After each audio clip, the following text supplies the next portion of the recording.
अस्सलाम वालेकुम दोस्तों, उम्मीद करता आप खैरियत से होंगे। आज की हमारी वीडियो का टॉपिक डेलासिन सी कैप्सूल के ऊपर है। डेलासिन सी कैप्सूल में जो एक्टिव इंग्रेडिएंट है वो क्लिंडामाइसिन है। 150 मिलीग्राम और 300 मिलीग्राम की स्ट्रेंथ में ये अवेलेबल होती है। आज की वीडियो में हम इसको समझने की कोशिश करेंगे। क्लिंडामाइसिन को हम कौन कौन सी कंडीशन में इस्तेमाल कर सकते हैं, इसको कितनी मिकदार में और किस तरह इस्तेमाल करना चाहिए और इसके मुमकिन साइड इफेक्ट क्या है, तो इन तमाम पॉइंट के ऊपर डिटेल के साथ बात की जाएगी। वीडियो को एंड तक लाजमी देखिएगा। अगर वीडियो अच्छी लगे तो वीडियो को लाइक कीजिए, चैनल को सब्सक्राइब कीजिए ताकि हमारी लेटेस्ट वीडियो आप तक पहुंचती रहे। तो बात करते हैं इसके शॉर्ट से मैकेनिज्म से। क्लिंडामाइसिन जो कि लिकोसामाइड होते हैं, बैक्टीरियल प्रोटीन की सिंथेसिस को रोक देते हैं। तो क्लिंडामाइसिन के इस्तेमाल करने से बैक्टीरियल ग्रोथ वगैरह रोक दी जाती है, जिससे बैक्टीरिया की प्रोडक्शन भी रुक जाती है, जिससे बैक्टीरिया आसानी के साथ खत्म किए जा सकते हैं।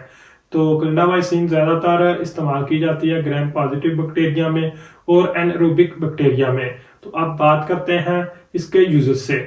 इसको अगर किसी को स्किन और सॉफ्ट टिश्यू में कोई इंफेक्शन वगैरह का मसला है तो उसमें इस्तेमाल कर सकते हैं।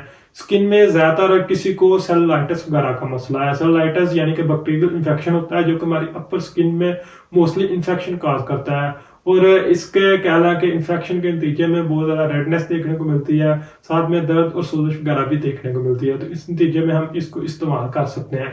इस तरह अगर किसी को अब्सेस वगैरह का मसला है तो उस नतीजे में भी डेलासिन सी कैप्सूल को इस्तेमाल कर सकते हैं।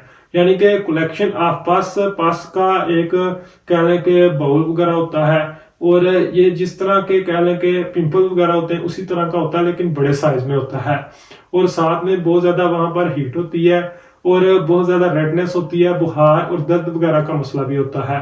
तो इसके ट्रीटमेंट में भी हम इसको इस्तेमाल कर सकते हैं। इसी तरह मुख्तलिफ तरह के स्किन में जो इन्फेक्शन वगैरह बैक्टीरिया वगैरह की वजह से होते हैं तो उनको रिकवर करने के लिए जख्म वगैरह अगर किसी को बना हुआ है बैक्टीरियल इन्फेक्शन की वजह से, उसकी रिकवरी के लिए भी हम इसको इस्तेमाल कर सकते हैं।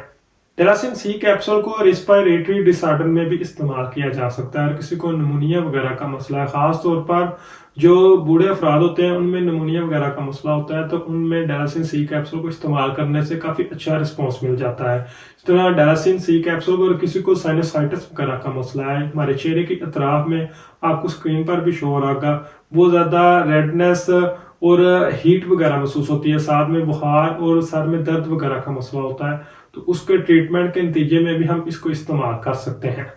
इसी तरह डेलासिन सी कैप्सूल को बोन एंड जॉइंट इंफेक्शन में भी इस्तेमाल किया जा सकता है। किसी को ओस्टियोमाइलाइटिस वगैरह का मसला है, मतलब अगर किसी को बोन वगैरह में कोई इंफेक्शन वगैरह का मसला है, साथ में बुखार और दर्द वगैरह का मसला है, तो उसमें भी इस्तेमाल कर सकते हैं। इसी तरह सेप्टिक अर्थराइटिस के पेशेंट में भी इसको इस्तेमाल किया जा सकता है, खास तौर पर हमारे जॉइंट की तरफ में। और किसी को बहुत ज्यादा सोजिश और दर्द वगैरह का मसला है, मतलब कि अगर किसी को जोड़ों में दर्द किसी बैक्टीरिया के इन्फेक्शन की वजह से हो रहा है तो उसके ट्रीटमेंट में भी डेलासिन कैप्सूल को इस्तेमाल किया जा सकता है।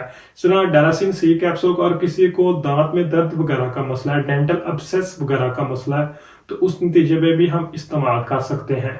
डेलासिन सी कैप्सूल को मुख्तलिफ तरह की गायनोकोलॉजिकल कंडीशन में भी इस्तेमाल किया जा सकता है। फीमेल में PID की पेल्विक इन्फ्लामेटरी डिजीज की जो मुख्तलिफ प्रॉब्लम्स होती हैं उनमें भी इस्तेमाल किया जा सकता है।